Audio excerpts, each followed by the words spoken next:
di channel Inspirasi Santri Kreatif.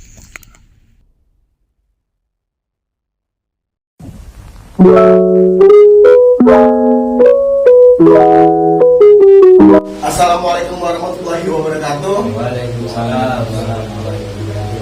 Kali ini kita kedatangan tamu yang amat sangat spesial. Ini kawan lama kita ini.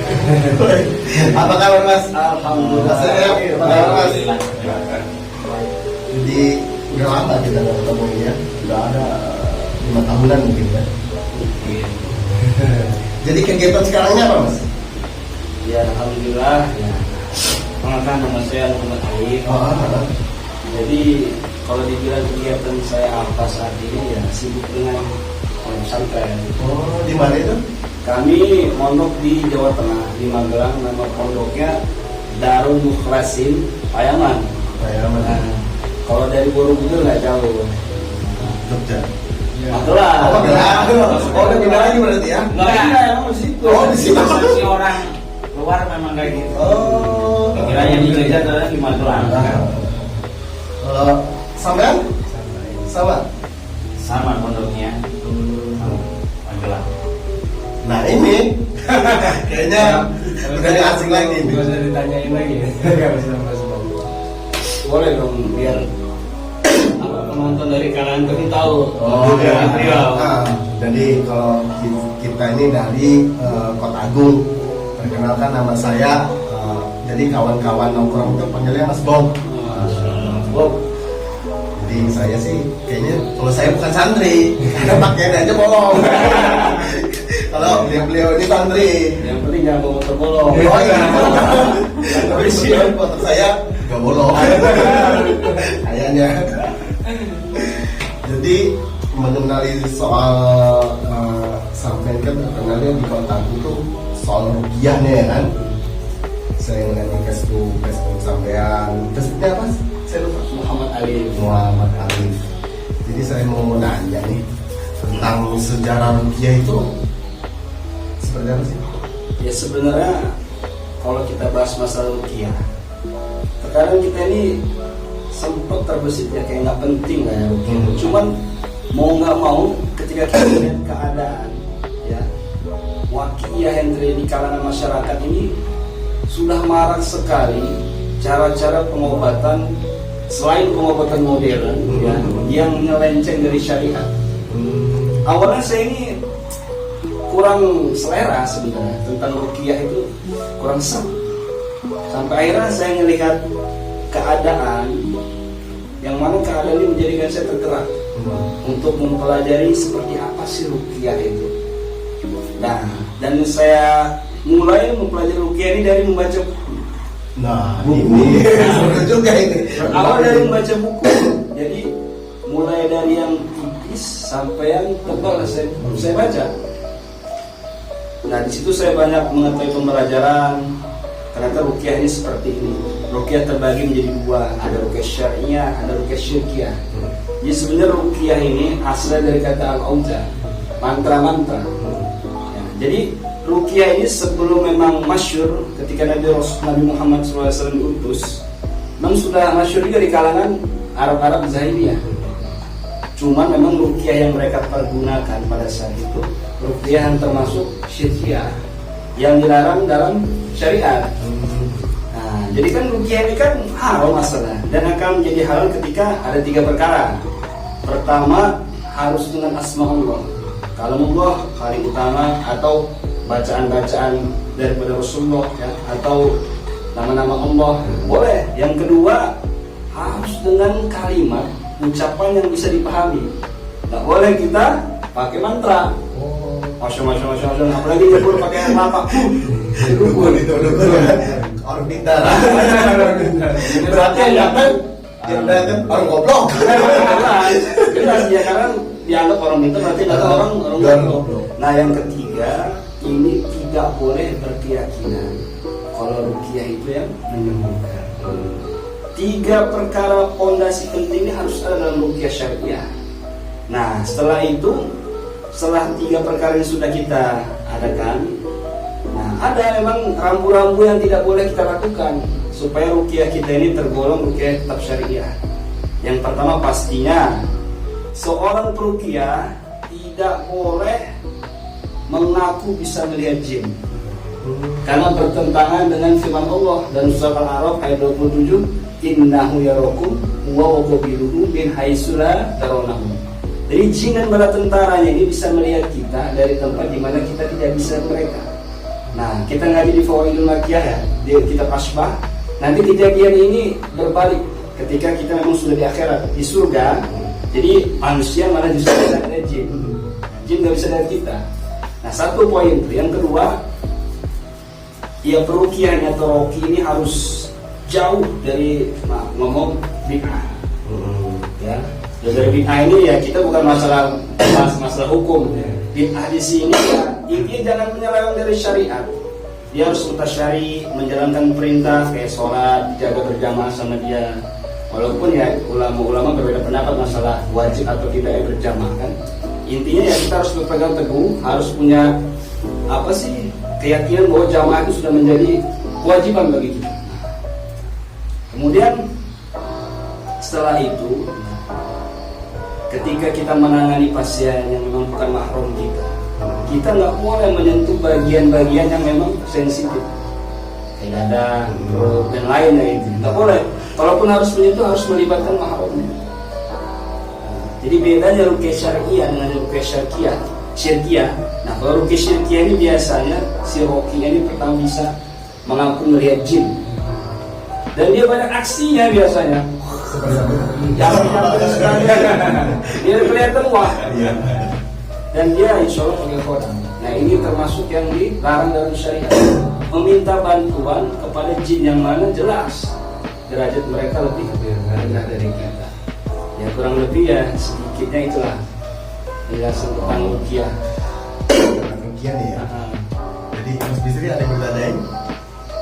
Saya tentang ruqyah ini kan Monggo Mas, kopi. Iya. monggo Santai di sini. Lampu. Mantap terkenal. Kalau peruqyah atau kalau kita membahas tentang ruqyah seakan-akan kalau nggak penyakit itu adanya jin. Penyakit untuk kita obati dengan cara ruqyah. Kalau misalnya ada jinnya berarti kita hapuskan jinnya dan kita singkirkan dan segala macam. Kalau menanggapi tentang jin, itu kan ada yang bilang bahwasanya jin itu Islam dan ada jin itu yang kafir. Nah, ketika sosok manusia ini yang memelihara jin tapi Islam, yang seakan-akan bisa mendorong dirinya untuk berbuat baik, itu gimana menurut panjenengan seorang peruqyah? Ya, pada dasarnya harus diketahui kita sama bangsa jin ini makhluknya Allah yang serupa tapi tak sama.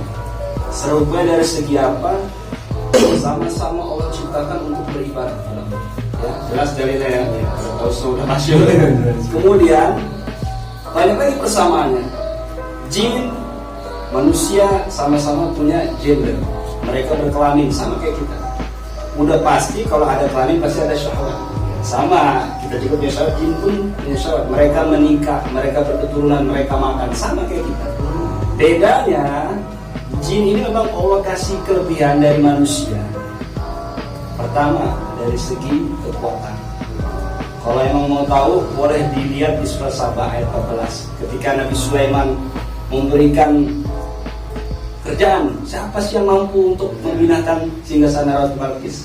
Sekejap mungkin ya. Waktu itu ya iblis, jin itu ngacungin jari. Di situ kan jelas bahwa memang iblis setan itu jin ya punya kekuatan yang enggak dimiliki sama manusia. Yang kedua, mereka bisa menyelam sampai lautan paling dalam. Yang ketiga, mereka bisa terbang. Ada namanya jin toyar. Kalau yang bisa menyelam, jin luas, ahli menyelam. Nah, ini semua perkara ini tidak dimiliki manusia. Cuma memang ada manusia ini nyelemen. Dia pengen punya kekuatan yang mana manusia nggak punya, tapi jin punya. Kayak kebal, maafnya anak-anak muda yang sering nih pengen gaya-gayaan kebal dan sebagainya. Ini kan manusia aslinya kalau ditusuk ya tembus, ya keluar kecap ya. Cuman kalau jin ini ya nggak bisa. Nah, ini kadang-kadang momentum seperti ini banyak manusia mau akhirnya berkolaborasi dengan jin, bersyarikat dengan ritual, dengan amal-amalan, dengan riadah-riadah, puasa-puasa yang nyeleneh dari syariat. Nah, dan kalaupun ada, tadi hanya dengan nanya, jin yang mengaku muslim, dia mengarahkan ke arah kebaikan.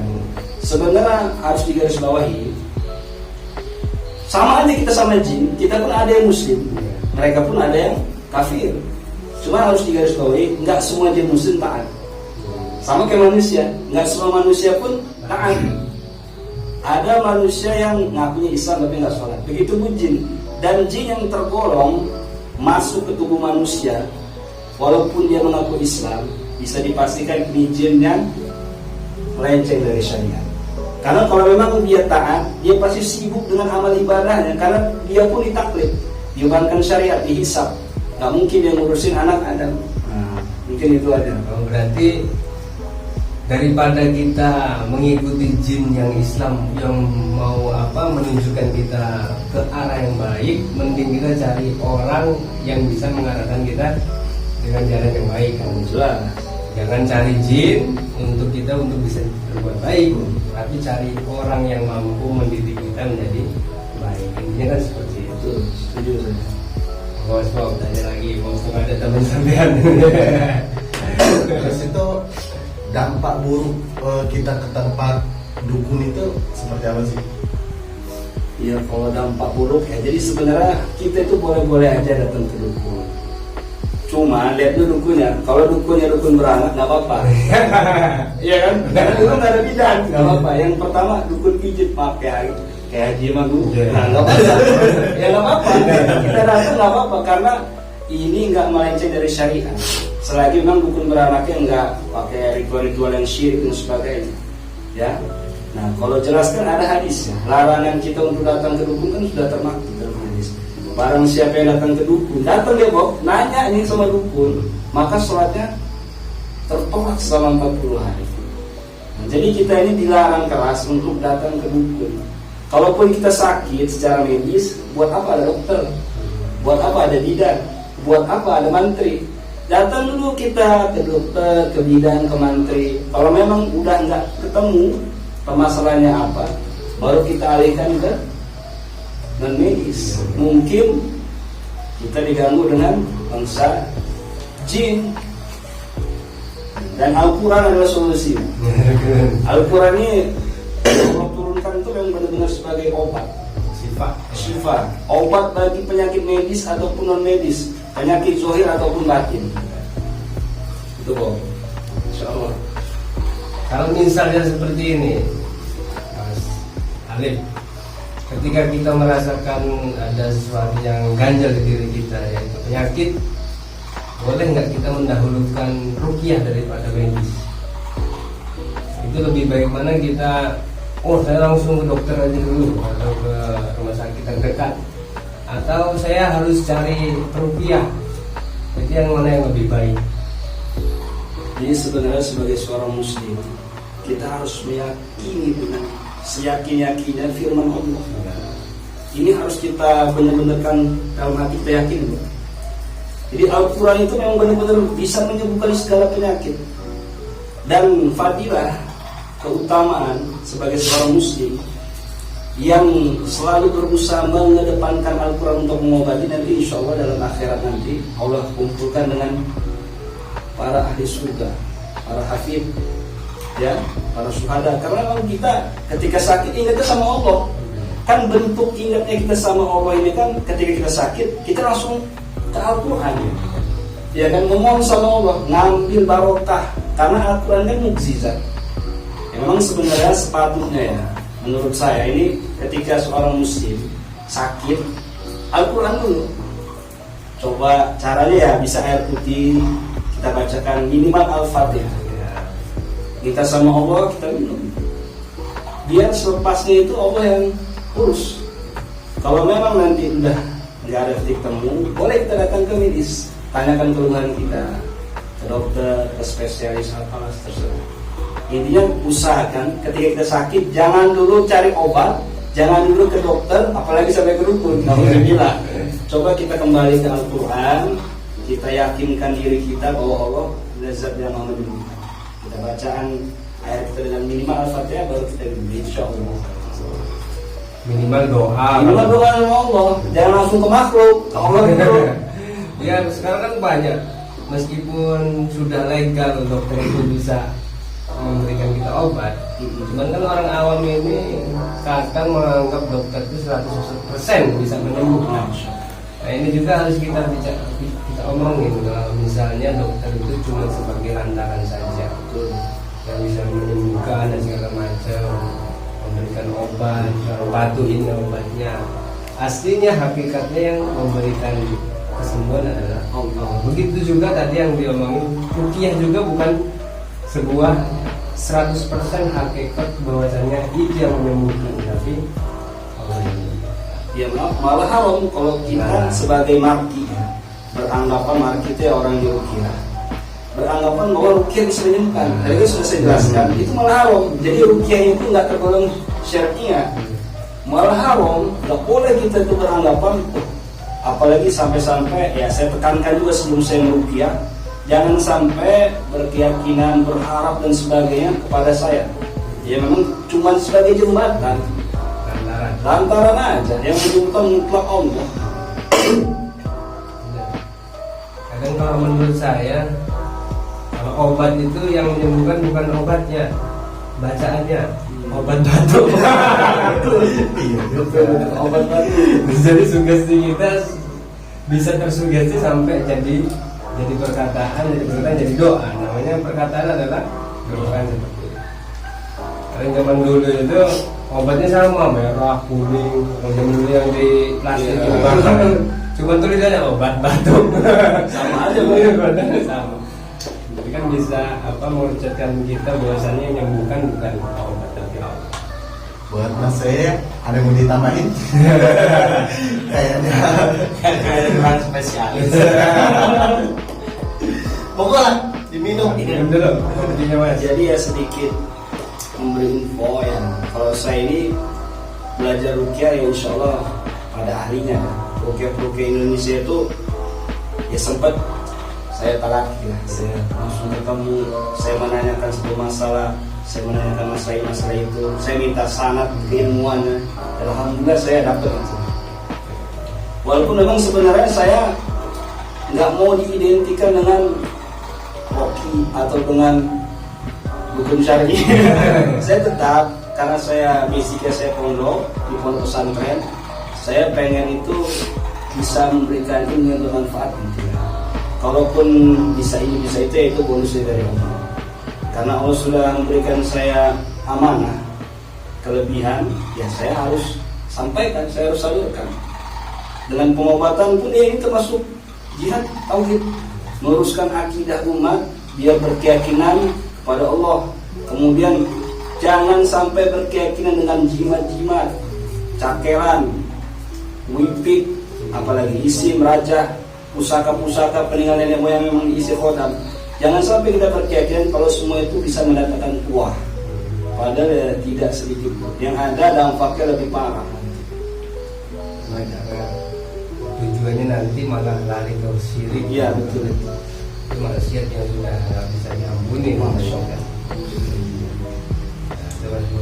Namanya cari keris buat cari Tuhan. Jadi kayaknya yang muda-muda kayak saya, kayak masih muda gak sih? Kayaknya sedikit ya. Menurut sampean pentingnya belajar ruqyah itu apa sih? Ya sebenarnya dikatakan penting ya penting. Pentingnya ya bagi orang awam khususnya, biar bisa membedakan mana ruqyah yang syariah, mana ruqyah yang syirkiyah. Ya, kalaupun memang kita tidak mau mendalaminya, setidaknya itu kita tahu dasarnya gitu. Cara membedakan ruqyah yang syariah seperti apa, ruqyah yang syirkiyah seperti apa. Karena sekarang ini banyak sekali talbis ya, jebakan. Ada uskun, ustaz tapi dukun. Ini yang paling bahaya kok. Banyak menyesatkan umat. Jadi kalau dukun secara zahirnya tampilannya udah jelas, kita tahu itu dukun, tak pernah sholat, mukanya buta, iya kan?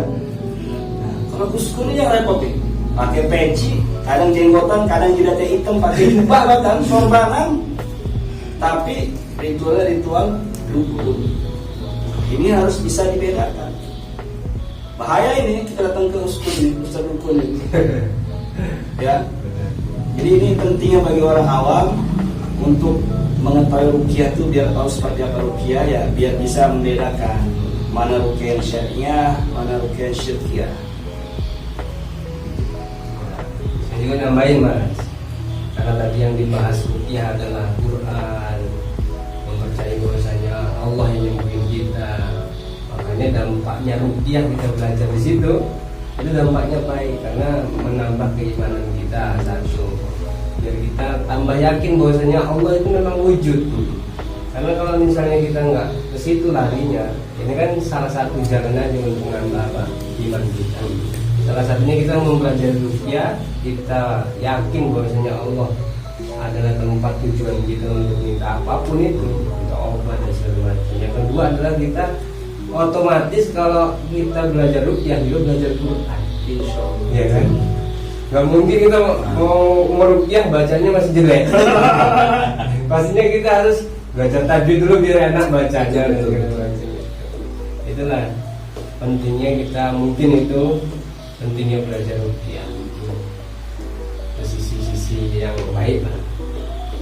Jadi memang Al-Quran itu kan haknya, selain memang kita tunaikan tajwid atau makhrajul hurufnya, ya kita baca tartil, dan kita pun sebenarnya dituntut untuk mentadabburi maknanya. Jadi dalam ilmu ruqyah untuk mempertajam bacaan itu kok terhadap si jin. Ini jin ini lebih baper dari kita kok. Bapernya jin ini lebih daripada manusia. Mereka ini kalau dibacain Al-Quran sekali aja nih, kalau yang single mungkin langsung jatuh cinta. Jadi memang kita dituntut itu untuk mentadaburi maknanya. Setiap bacaan kita tahu minimal artinya. Syukur-syukur ya kita buka tafsir ya. Kita tahu kan seperti apa ini ayat, mengenai apa ini ayat. Jadi itu lebih memberikan kesan dari kitanya pribadi dan si bangsa jin. Coba kemudian kita amalkan di kehidupan sehari-hari. Poinnya ini. Jadi buat mas saya ada lagi? Tambahan buat pentingnya ruqyah ya di zaman sekarang penting banget ya, walaupun tidak terlalu mahir bisa untuk sendiri ya, model-model bukan pondokan ataupun di luar pondokan, mahasiswa biasa itu kalau ruqyah mandiri kan simpel ya Mas, bisa diajarkan langsung dipraktekkan, tidak perlu juga cuma apa namanya ya perlu lah penting kalau bagi masyarakat sekarang. Dan sekarang kan ruqyah juga masih apa namanya masih tabu, pembukaan awal-awal tahun ini apalagi di daerah Lampung ini kan sepi banget masalah ruqyah, adanya tabib kayak keris dukun. Kalau klinik Tongpang itu? Kalau klinik Tongpang, jadi kan pengobatan ada 3 Pak. Dari timur, dari Eropa, dari barat, dari Chinese. Ya nggak apa-apa. Cina ini termasuk masyhur loh masalah pengobatan. Mereka punya akupuntur, mereka hebat dalam meracik ramuan. Dan Cina ini memang termasuk kiblat juga pengobatan-pengobatan. Kalau yang namanya Tibu Nabawi, pengobatan timur, ini pengobatan yang Rasulullah sampaikan melalui sabdanya. Contohnya nih ya, kayak bekam, hijamah, ini Rasulullah sampaikan. Kemudian ruqyah, nah itu masuk golongan Tibu Nabawi. Dan obat-obatan herbalnya pun ya, yang Rasulullah sebutkan kayak habatus soda, madu. Kalau kayak kunyit jahe walaupun dia herbal, cuma dia nggak Tibu Nabawi. Paham kan? Bagus-bagus aja nggak apa-apa. Nggak masalah klinik Tongpang biar perkasa kan. Dulu kan terkenal banget ya. Iya. Klinik Maherot dulu nggak apa-apa. Jadi kayaknya puas lah jawaban dan persoalan ini. Ya, insyaallah. Jadi buat Mas Alif, Mas Yahya, terima kasih udah datang ke YouTube channel, inisiatif channel. harus di subscribe nggak? Harus di subscribe ini biar tambahin. Tapi ini Mas Alif dari asalnya Kota Agung ya? Saya sebenarnya memang asli orang Kota Agung, orang Baros, asli tulen. Iya dong ya. Jadi kita ini sama semua orang Kota Agung semua, cuman orang barangnya masing-masing di mana. Kalau saya sendiri di Jombang, kalau Masnya ini Magelang. Magelang. Saya sendiri, saya di Kapuran. Kapuran apa yang penting kan ada guru. Yang bahaya kan kalau kita ngomong masalah agama tanpa guru, bahaya nggak ada salahnya. Tapi juga harus nanti ada pembicaraan itu kita biar metode dakwah dan segala macam, ada guru atau nggak ada guru, dampaknya seperti apa kan harus kita bahas juga. Jadi untuk malam ini cukup kan ya. Ganti Mas Misri tutup acaranya.